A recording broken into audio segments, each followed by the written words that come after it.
Pets bring so much love into our life that जब हमारे घर में कोई पेट आता है तो हमारी लाइफ बिल्कुल 360 डिग्री घूम जाती है।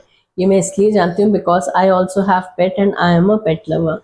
सो लेकिन इस चीज़ में हमें एक चीज़ ध्यान रखना बहुत ज़रूरी है कि ठीक है, प्यार लाड अपनी जगह सब ठीक है, लेकिन हमें अपनी सेहत का भी ध्यान रखना बहुत ज़रूरी है। Do you really know that how much harmful your pets hair can be, their saliva can be. हम लोग जब उनको प्यार करते हैं, उनके साथ खेलते हैं या आपके बच्चे उनके साथ खेलते हैं, तो हम लोग ये भूल जाते हैं कि कुछ जर्म्स जो हैं वो हमारे कांटेक्ट में आ सकते हैं और उसकी वजह से हमारा अस्थमा प्रॉब्लम जो है वो बढ़ सकती है।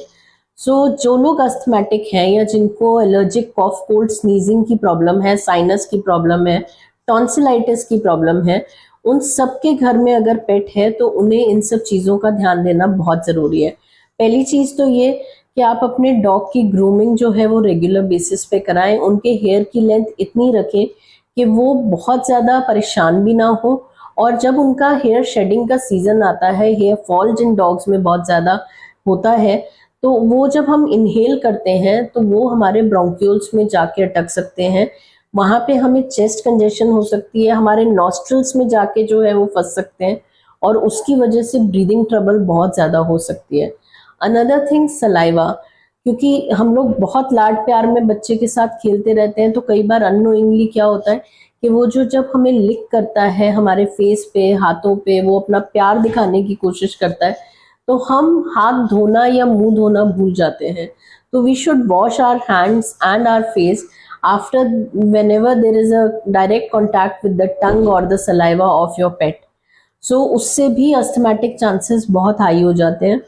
थर्ड थिंग इज दैट कि कोशिश करें कि अगर आप अपने घरों में वैक्यूम क्लीनर्स जो हैं वो यूज़ कर सकें, ताकि जब आप अपने मैट्रेस, पिल्लो कवर्स, इन पे जो उनके हेयर आते हैं उसको आप वैक्यूम क्लीनर से वैक्यूम कर सकते हैं।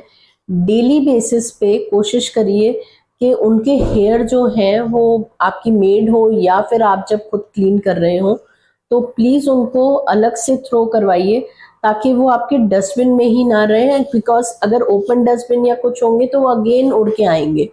सो उनको अच्छे से रैप करके ही थ्रो करवाएं।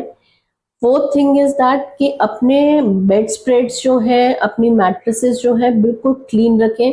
अगर आप उसको ऑल्टरनेट डेज पे चेंज कर सकते हैं, डेली बेसिस पे भी चेंज कर सकते हैं, तो बहुत अच्छी बात है, बिकॉज हम लोग जब उस पे सोते हैं तो हम वही जो चीज़ें हैं इनहेल करते चले जाते हैं, और अगर हमारे पिल्लों पे उनके हेयर ज़्यादा होंगे या अगेन उनके जर्म्स, डस्ट वगैरह ज़्यादा होगी, तो वो जो इनहेलेंट्स हैं, वो जो चीज़ें हम इनहेल कर रहे हैं, वो डेफिनेटली हमारे लंग्स में जाके कंजेशन पैदा करेगी और हमारे को एलर्जिक रिएक्शन, इन्फ्लेमेशन होने की वजह से सांस लेने में दिक्कत आ सकती है।